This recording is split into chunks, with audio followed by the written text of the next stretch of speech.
राधे राधे।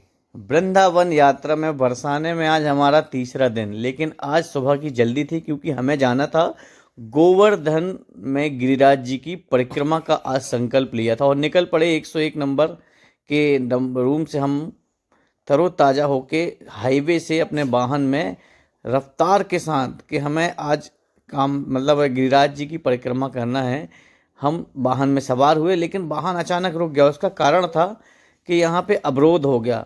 मतलब क्या है, जाम लग गया। अब हमने सोचा कि जाम किसका लगा। पहले हमने कैमरा दिखाया तो ट्रैक्टर आ रहा था, लेकिन उसके पीछे से ट्रेन निकल रही, जिसके कारण ये जाम लगा हुआ था। हमारा वाहन भी यहाँ जाम में फंसा हुआ था और हमारी पूरी टीम अब पहुँच गई थी गोवर्धन पे, क्योंकि पहले परिक्रमा के सबने की पेट पूजा और हमारे बॉस का उपवास था, तो इन्होंने स्वल्पाहार लिया। इसके बाद जलेबी का हमने शानदार स्वाद लिया और समोसों का भी। और इसके साथ अब हम पहुंच गए भगवान जो कि गिरिराज जी का मंदिर है। वहाँ पे परिक्रमा करने के पहले संकल्प लिया जाता है, तो हम चले गए संकल्प लेने के लिए मंदिर में गिरिराज जी के। वहाँ पे भगवान दुग्धेश्वर, जिनका दूध से अभिषेक किया जाता है, तो सबसे पहले तो वहाँ हम लोगों ने प्रणाम किया और दूध लेके पहुँच गए मंदिर की तरफ। मंदिर में हमने दूध चढ़ाया, भगवान भोलेनाथ को प्रणाम किया और हमने कहा, हे प्रभु, हमारी परिक्रमा सफल हो। क्योंकि 21 किलोमीटर मन में तो बहुत सारे सवाल उठ रहे थे, लेकिन एक संकल्प जो चीज़ होती ना, वो लेके हम प्रणाम किया इस ब्रज की भूमि को और निकल पड़े इस 21 किलोमीटर लंबी परिक्रमा में, जिसे बोलते हैं गोवर्धन की परिक्रमा। भगवान श्री कृष्ण ने जिस गोवर्धन को एक छिंगली से उठाया था, उसकी हमने परिक्रमा यहाँ से स्टार्ट की और धीरे धीरे निकले। और हमें यहाँ पे भंडारे भी रास्ते में मिले। शानदार पूरी सब्जी और रसगुल्लों का यहाँ पे सेवन किया, आप देख सकते हैं। हमने अगर भंडारे देखे हैं अमरनाथ जी के बाद, तो यहाँ पे इसके साथ हमने प्रणाम किया और श्री जी की जय बोल के आगे निकल लिए। उमा देवी बोली, हमें भी दिखाओ, तो हमने दिखाया। बोली, क्या कर रहे हो, पीछे से दिखाओगे क्या? फिर पीछे पलट गई उमा, फिर आगे चले और यहाँ पे एक भाई साहब बैठे शेर की मुंडी के ऊपर। बोले, अगला जंगल का राजा मैं कहलाऊंगा, शेर नहीं, बानरों का राज चलने वाला है। उमा ने कुछ पूछा गुल्ली से, पता नहीं क्या जवाब दिया, इनके बीच क्या बात हुई मुझे नहीं पता।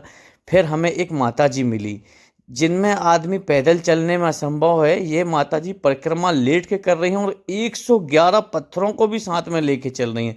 भगवान ऐसी शक्ति सभी को दो। हमने माता राम से पूरी चीज़ें पूछी और प्रणाम करके आगे बढ़े, तो देखा एक देवी जी छोटी सी कन्या करतब दिखा रही थी। हमें देख के उन्होंने स्पीड बढ़ा दी। बोली, देखो भैया, हम क्या क्या कर सकते हैं। हमने उनके इस उत्साह को प्रणाम किया और चढ़ोतरी चढ़ा के आगे की तरफ निकल गए। और मैंने कहा, वाह, क्या गजब का स्टंट किया। साक्षी भी देख के रह गई।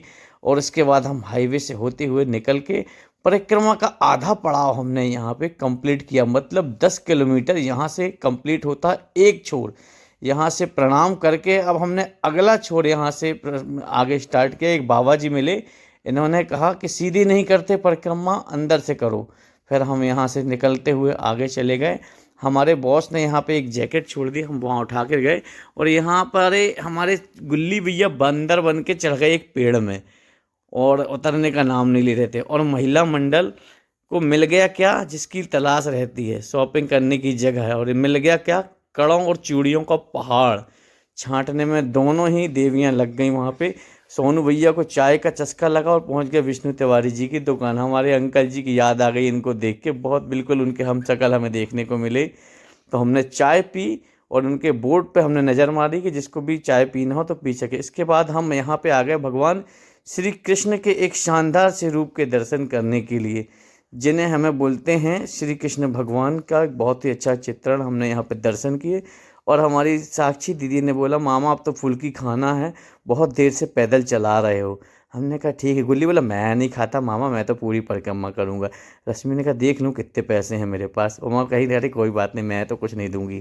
फिर उसके बाद देखे हमने, तो हमने आगे बढ़ाया कैमरा। सोनू बोलता, भैया मैं नहीं खाता, मैं तो जब तक पूजा नहीं करता कुछ नहीं खाता। मैंने कहा ठीक है सोनू भाई, कोई बात नहीं। फिर मैंने कहा, भैया मैं नहीं खाऊंगा, क्योंकि मैं खाना खा के बिल्कुल फुर्सत होके निकला था। सुगले, है मामा, मैंने देखा था अभी चने खा रहे थे।